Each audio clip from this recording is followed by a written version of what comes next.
The holiday classic How the Grinch Stole Christmas by Dr. Seuss has been given an animated makeover by the team behind the Despicable Me movies. Yippee-ki-yay movie lovers, it's Jan here, and today I'm explaining the biggest differences between Illumination's new Grinch movie, the 60s animated TV special, and the live-action film with Jim Carrey. Keep watching to the end for a bonus Grinch Easter egg, and subscribe and leave a comment about the movie for a chance to win some awesome Grinch merchandise.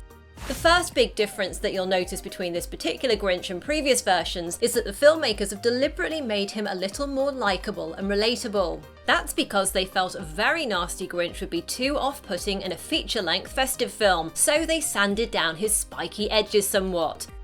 Another big change in this version is that the filmmakers delve into why the Grinch became the way he is. In the original book and made-for-TV animation, the Grinch didn't have any real backstory. We just knew he'd hated Christmas for 53 years, likely because his heart was 2 sizes too small. The live-action film, however, did add some background information, with baby Grinch arriving by accident in Whoville, getting adopted by elderly women, falling for a girl at school and being bullied by his classmates, which made the young Grinch leave town for Mount Crumpet. Like that movie, the new animation returns to the Grinch's youth for answers, though this time his emotional pain stems from a childhood spent in an orphanage where he was basically abandoned during Christmas.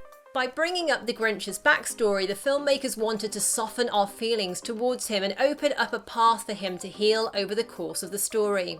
Indeed, according to Benedict Cumberbatch, once you understand why Christmas is painful for him, you kind of root for him a little.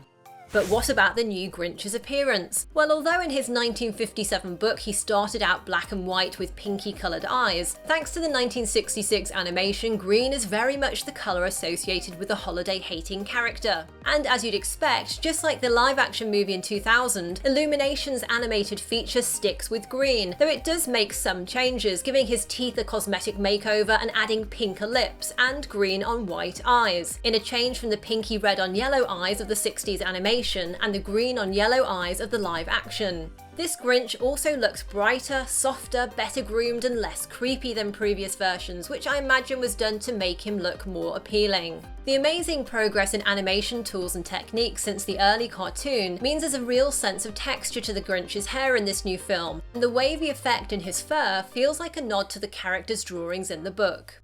As far as the other characters go, the filmmakers have gone for a less zany look that's more human and largely cuter than in previous adaptations, as they wanted the movie to appeal to a broad audience, including people who'd never seen the original Dr. Seuss and Chuck Jones artwork. The Grinch's dog Max has been part of his story since the original book, but in this new version, the relationship between Max and the Grinch is much more developed. Max isn't just a pet or substitute reindeer, he's everything to the Grinch, including his best friend, his pretty much constant companion, and his devoted right-hand dog. In fact, Max's incredible loyalty to his green friend is designed to help us see the goodness in the Grinch. Someone else who's been part of the grouchy green character's story from the very beginning is Cindy Lou Who. In the book and TV special, she's just 2 years old, and her only real interaction with the Grinch is when she chances upon him while he's disguised as Santa and asks why he's taking her family's Christmas tree. The new movie, like the Jim Carrey film, ages Cindy Lou up several years and greatly expands her storyline. In the live action, Cindy Lou has more interaction with the Grinch than in this film, though Illumination's movie still gives her an active role which involves her trying to trap Santa as she wants him to help out her tired, overworked mother.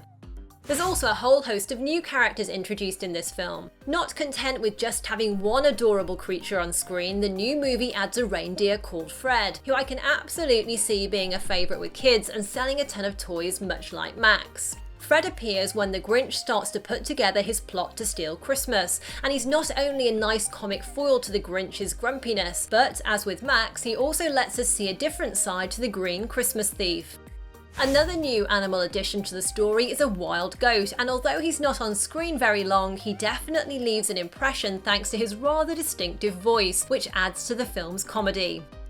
Another new face in Whoville is the Grinch's nearest neighbour, Mr. Brickle Bomb. He's the happiest Who alive, and considers himself to be the Grinch's best friend, though the Grinch of course has an entirely different view of the situation. Brickle Bomb, who's voiced by Saturday Night Live star Kenan Thompson, is full of Christmas spirit and just adores covering his house in lights and breaking out his huge selection of Santa and snowman inflatables to celebrate the holidays. Basically, he's another obstacle in the way of the Grinch's isolation, and the Grinch doesn't like it one bit. Also not in the original book or TV special is the Mayor of Whoville. Now, if you know the live-action version, you'll remember there was a mayor in that film and he was an entirely nasty piece of work. In fact, he was the reason why the Grinch cut himself off from society. However, in Illumination's film, the mayor isn't a baddie, she's a completely different character, and it's a real treat to hear her played by Angela Lansbury. While Cindy Lou's parents aren't mentioned in the book or TV animation, they do make an appearance in the live-action movie where her father is the town's postmaster and her mother competes to have the best lights in Whoville.